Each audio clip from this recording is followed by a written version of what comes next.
A poem beginning with a line from Pindar by Robert Duncan. 1.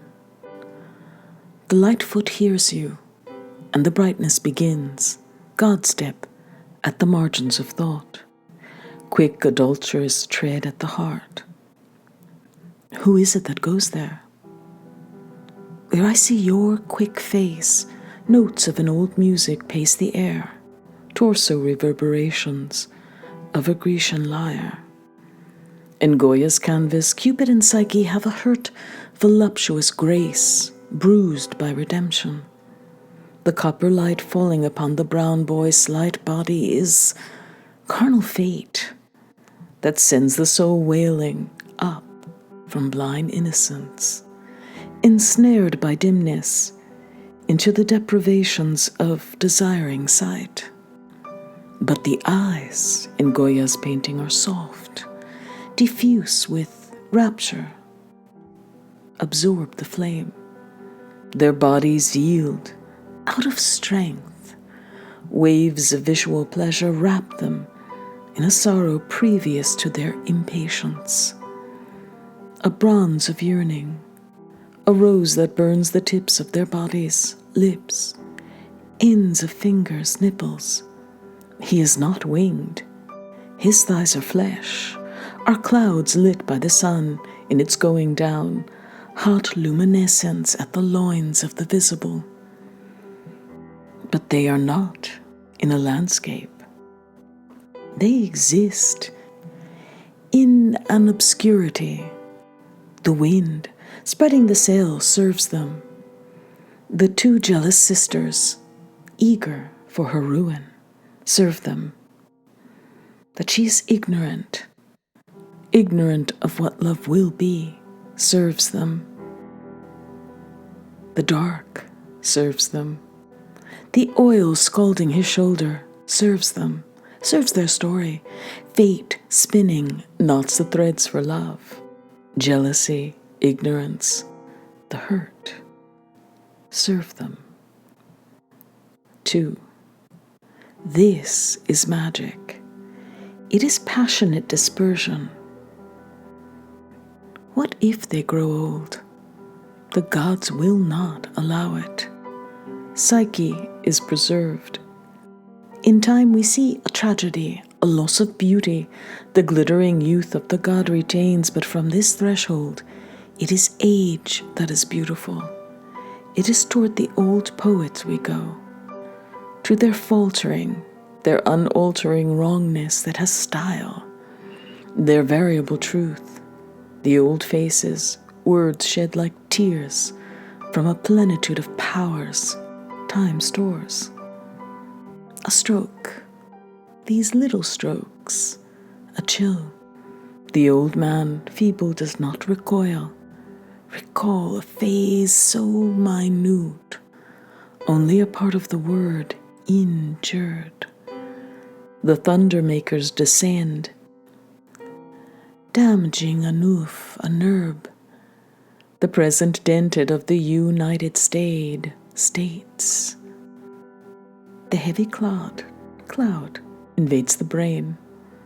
What if lilacs last in this dooryard bloomed? Hoover, Roosevelt, Truman, Eisenhower, where among these did the power reside that moves the heart? What flower of the nation, bride sweet, broke to the whole rapture? Hoover, Coolidge, Harding, Wilson, here the factories of human misery, turning out commodities.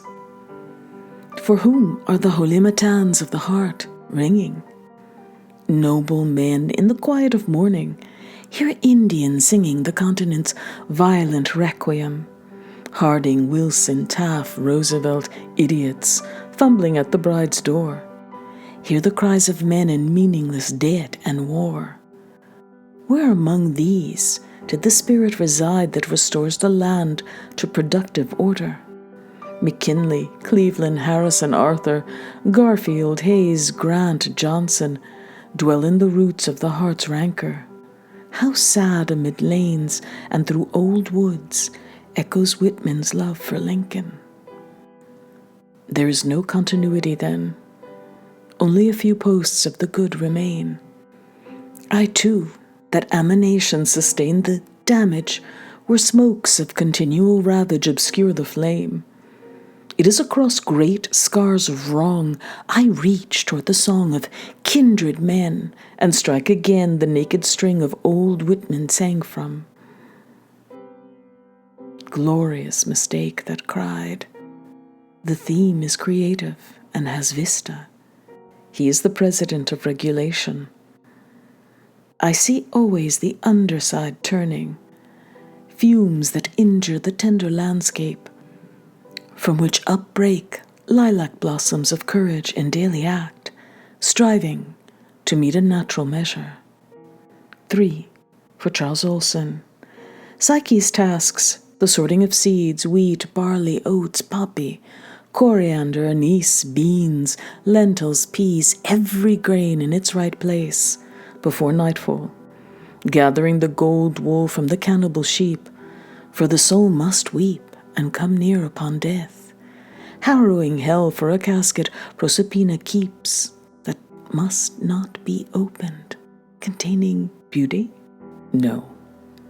Melancholy, coiled like a serpent, that is deadly sleep. We are not permitted to succumb to. These are the old tasks. You've heard them before. They must be impossible. Psyche must despair, be brought to her insect instructor, must obey the counsels of the green reed, saved from suicide by a tower speaking, must follow to the letter freakish instructions. In the story, the ants help. The old man at Pisa mixed in whose mind to draw the sorts are all seeds, as a lone ant from a broken anthill, had part restored by an insect, was upheld by a lizard. To draw the sorts, the wind is part of the process, defines a nation of the wind, father of many notions, who let the light into the dark, began the many movements of the passion. West from east men push. The islands are blessed, cursed that swim below the sun. Man, upon whom the sun has gone down. There is the hero who struggles east, widdershins, to free the dawn and must woo night's daughter. Sorcery, black, passionate rage, covetous queens, so that the fleecy sun go back from Troy, Colchis, India, all the blazing armies spent. He must struggle alone toward the pyres of day. The light that is love rushes on toward passion. It verges upon dark. Roses and blood flood the clouds. Solitary first riders advance into legend. This land where I stand was all legend in my grandfather's time. Cattle raiders, animal tribes, priests, gold. It was the West. Its vistas painters saw in diffuse light, in melancholy, in abysses left by glaciers, as if they had been the sun primordial carving empty enormities out of the rock. Snakes lurked, guarding secrets. Those first ones survived solitude. Scientia, holding the lamp, driven by doubt. Eros, naked in foreknowledge, smiling in his sleep. And the light spilled, burning his shoulder, the outrage that conquers legend. Passion, dismay, longing, search flooding up where the beloved is lost.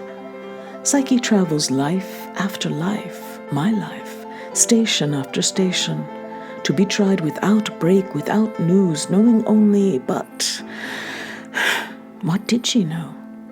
The oracle at Miletus had spoken truth, surely, that he was serpent desire that flies through the air, a monster husband. But she saw him fair, whom Apollo's mouthpiece said spread pain beyond cure to those wounded by his arrows. Rilke, torn by a rose thorn, black-end toward Eros, cupidinous death that will not take no for an answer. For, oh yes, bless the football where step by step, the boundary walker, in Maverick Road the snow thud by thud, from the roof circling the house, another tread. That foot, informed by the weight of all things, that can be elusive, no more than a nearness to the mind of a single image. Oh yes, this most dear, the catalyst force that renders clear the days of a life from the surrounding medium. Yes, beautiful, rare wilderness, wildness that verifies strength of my tame mind. Clearing held against Indians, health that prepared to meet death, the stubborn hymns going up into the ramifications of the hostile air. That decaptive gives way. Who is there? Oh, like the light, the Indians give way. The clearing falls. Great death gives way and unprepares us. Lust gives way. The moon gives way, night gives way, minutely the day gains. She saw the body of her beloved dismembered and waking. Or was it in sight? Finders, keepers we sang when we were children, or were taught to sing before our histories began. And we began who were beloved, our animal life toward the beloved, sworn to be keepers. On the hill before the wind came, the grass moved toward the one sea, blade after blade, dancing in waves. There, the children turned the ring to the left. There, the children turned the ring to the right, dancing, dancing, and the lonely Psyche goes up through the boy to the king that in the caves of history dreams. Round and round the children turn, London Bridge that is a kingdom falls. We have come so far that all the old stories whisper once more. Mount Segur, Mount Victoire, Mount Tamalpais rise to adore the mystery of love. An ode, Pindar's art, the editors tell us, was not a statue, but a mosaic, an accumulation of metaphor. But if he was archaic, not classic, a survival of obsolete mode, there may have been old voices in the survival that directed the heart. So, a line from a hymn came in a novel I was reading to help me. Psyche, poised to leap, and Pindar too. The editors write, goes too far, topples over. Listen to a tower that said, listen to me. The oracle had said, despair. The gods themselves abhor his power, and the virgin flower of the dark falls back, flesh of our flesh, from which, everywhere, the information flows that is yearning. A line of Pindar moves from the area of my lamp toward morning. In the dawn that is nowhere, I have seen the willful children, clockwise and counterclockwise, turning.